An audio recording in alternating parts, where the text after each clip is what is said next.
Look, history class lied to you. Not about the dates. Not about the names. About how brutal it actually was. Because the real story of how civilizations punished people, how they made an example out of someone, makes every horror movie you've ever seen look like a Disney special. 6 execution methods. Real ones. Used by real governments on real people. Each one worse than the last. And number 1? Nobody warned me about number 1. So I'm not warning you either. Welcome to Historia.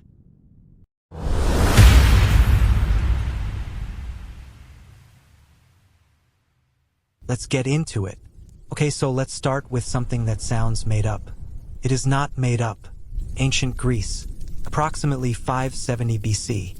A man named Perillos walks into the court of a Sicilian tyrant named Phalaris and says, and I want you to understand this was his pitch, his sales presentation, his big moment. He says, I have invented a new way to execute people. Want to see it? The invention was a hollow bronze statue, shaped exactly like a bull, life-size, with a door on the side. The idea was simple. You put a person inside. You lock the door. You light a fire underneath. The bronze heats up, slowly, and the person inside, well, but here is the detail that really got me. Perillos had designed a system of tubes inside the bull's neck, so that when the victim screamed, and they screamed, the sound came out of the bull's mouth as a kind of moan, a bellow. The crowd outside heard a bull, not a person. Perillos thought this was a selling point. He told Phalaris the screams would be, quote, the most melodious of bellowing. Phalaris wanted a demonstration, so he put Perillos inside. The inventor became the first victim of his own invention, which honestly, I don't know whether to call that justice or irony. Maybe both. The Brazen Bull spread across the ancient world. It was used for over a century, and every single person who built one, ordered one, or commissioned one thought it was a reasonable thing to have. That's what gets me about history. It's not that monsters did monstrous things. It's that normal people did too. But compared to what comes next, the Brazen Bull was almost quick.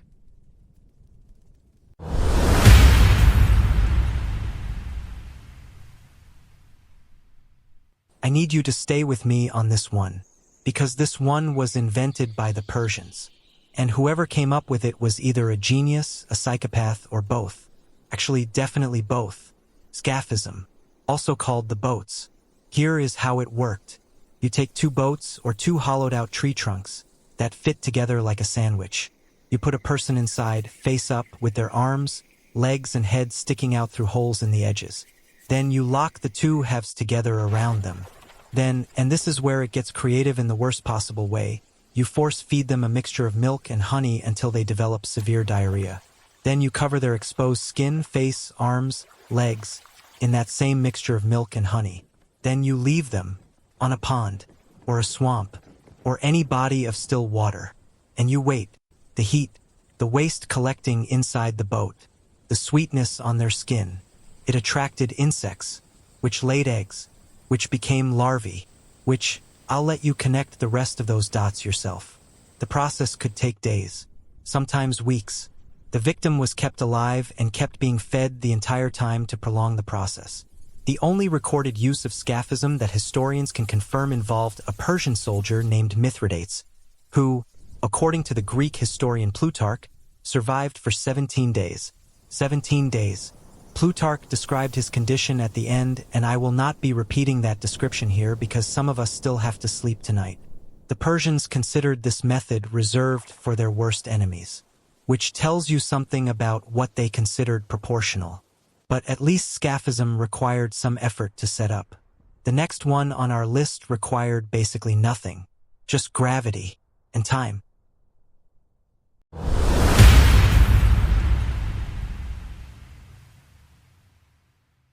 You already know the name associated with this one, Vlad the Impaler. And yes, he was real. And yes, he actually did it. Extensively. With what historians politely call enthusiasm. But here is the thing most people don't know about impalement as an execution method. Vlad didn't invent it. He perfected it. Impalement as a form of execution goes back thousands of years across multiple civilizations. The Assyrians used it. The Persians used it. The Romans used it. It shows up in ancient Chinese texts.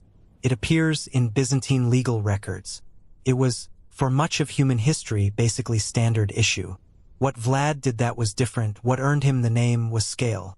In 1462, when the Ottoman Sultan Mehmed II marched his army toward Vlad's capital in Wallachia, he encountered something outside the city that stopped his army cold. A forest, made of stakes. Over 20,000 of them, some historians say. Each one with an Ottoman prisoner or Wallachian criminal impaled on it at varying heights. The Sultan turned his army around. Not because of soldiers, not because of walls, because of the psychological weight of 20,000 stakes between him and the city. Vlad understood something that military strategists still study today. That terror, deployed at scale and with intention, can stop an army that weapons cannot. He was, by every historical account, genuinely terrifying to be around. His own people feared him as much as his enemies did. But they also didn't get robbed much. Legend has it Vlad left a golden cup at a public fountain for travelers to drink from. It was never stolen. Not once. In years. Nobody wanted to find out what happened to people who stole from Vlad the Impaler. Which was, in a twisted way, the whole point. But as theatrical as Vlad was, the next method on our list was used by the most powerful empire in history. Quietly, efficiently, and for centuries.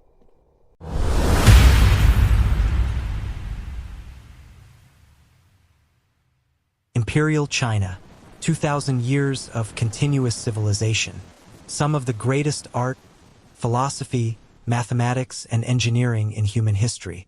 Also this, Ling Qi, translated most directly as slow slicing, known in the West as death by 1,000 cuts. And I want to be careful here because the name sounds almost poetic. It was not poetic. Ling Qi was the most severe punishment in the Chinese imperial legal code.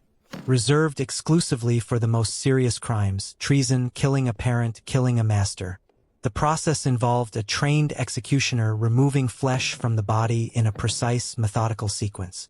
Slowly, over an extended period. The entire point was duration, not just death, witnessed, prolonged, public death. The state demonstrating, in the most literal possible terms, that certain crimes required a response on a completely different scale than ordinary execution. Ling Qi was performed in public. Crowds attended.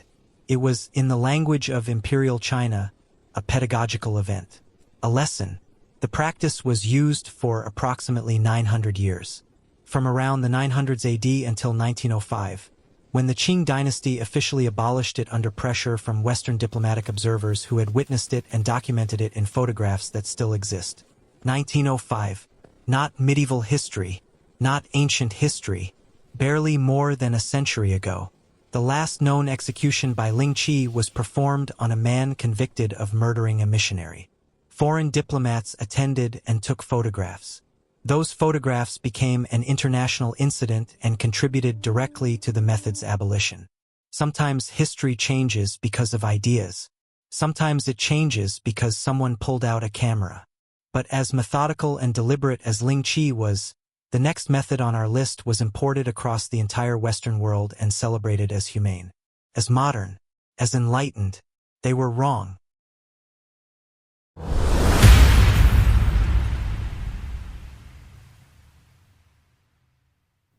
Here is something I want you to sit with for a second. The guillotine was invented by a doctor who genuinely believed he was helping people. His name was Joseph Ignace Guillotin. He was a physician, a member of the French National Assembly, and a man deeply opposed to the death penalty. He couldn't abolish it, so he did the next thing he thought was best. He made it equal and fast. Before the guillotine, the quality of your execution in France depended entirely on your social class. Nobility got the sword quick, relatively clean. Common people got hanged or broken on the wheel or burned or worse. Guillotin argued that every person, regardless of class, deserved the same death. One mechanism, one blade, same for everyone. The French Assembly agreed. The device was built in 1792. What followed was the Reign of Terror. 17,000 people officially executed in less than 2 years. Some historians put the real number closer to 40,000 when you include people who died in prison awaiting the blade. The guillotine ran so continuously during the terror that residents of Paris reported the smell. Let me say that again. The guillotine ran so often and for so long that people living near the execution squares could identify the days by the smell drifting through the streets. And here is the detail that kept scientists and physicians arguing for decades afterward. How long does the head remain conscious after separation from the body? Experiments were conducted. Immediately after prominent executions, physicians would call the name of the decapitated person and watch the face for response. Some reported eye movement, mouth movement, apparent recognition. The scientific consensus today is that consciousness after decapitation likely lasts somewhere between 2 and 5 seconds, which is either a very short time or a very long one, depending entirely on which side of the blade you're on. Dr. Guillotin, by the way, spent the rest of his life trying to get his name removed from the device. He was unsuccessful. He died of natural causes in 1814 at the age of 75. Small mercies. But everything we have talked about so far, the bull, the boats, the stakes, the cuts, the blade, all of it was at least visible, at least physical, at least fast in some cases. Number 1 is different. Number 1 had victims begging for any of the others instead.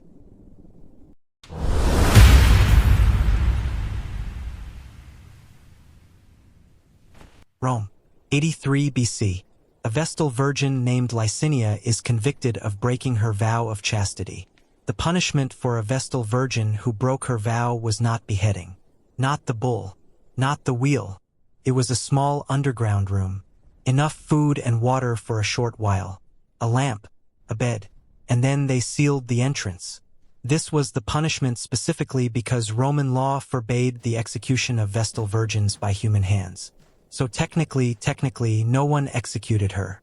The ground did. Being buried alive appears across so many civilizations and so many centuries that historians stopped treating it as a curiosity and started treating it as a default. The Mongols buried enemies alive. Several African kingdoms used it as a punishment for treason. Medieval European nobles who had become inconvenient were sometimes walled into rooms in their own castles and left. During the Salem witch trials, one man named Giles Corey refused to enter a plea. Under English law at the time, refusing to plea meant the court could not proceed. So the magistrates ordered him pressed. They laid him on the ground. They placed a board on his chest. They added rocks, one by one, over 2 days. The sheriff periodically asked Corey to enter a plea. Corey's response every single time was 2 words: more weight. He was 81 years old. He died on the 3rd day. He never entered a plea. His property could not be seized by the court. He beat them with 2 words and 3 days of the worst thing anyone has ever described. But the reason buried alive lands at number 1, above everything else on this list, is not just the physical reality of it. It is what it does to the mind before the body. Every other method on this list, no matter how prolonged, had an endpoint the victim could see or feel approaching. Being buried alive does not. The darkness is total. The silence is total. The air runs out slowly enough that the mind has time, too much time, to understand exactly what is happening and exactly how it ends. Multiple people throughout history who were accidentally buried alive and subsequently rescued described the same thing. The worst part was not the physical reality. The worst part was the thinking. And that is why, of every method on this list, this is the one that has never fully gone away. It appears in literature, in nightmares, in the deepest category of human fear. Because it is not just a way to die. It is a way to understand that you are dying. Completely, slowly, in the dark.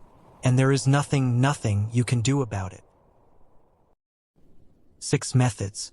6 civilizations. 6 different answers to the same question. How do you make someone an example? The answers were different. The logic behind them was always the same. Power, control, fear. And the fact that you watched this whole thing, that says something about you. Either you're deeply curious about history, or you're the kind of person I should probably be a little worried about. Either way, you're in the right place. This is Historia, where the past isn't boring. It's a warning. If this one hit different, subscribe, hit the bell.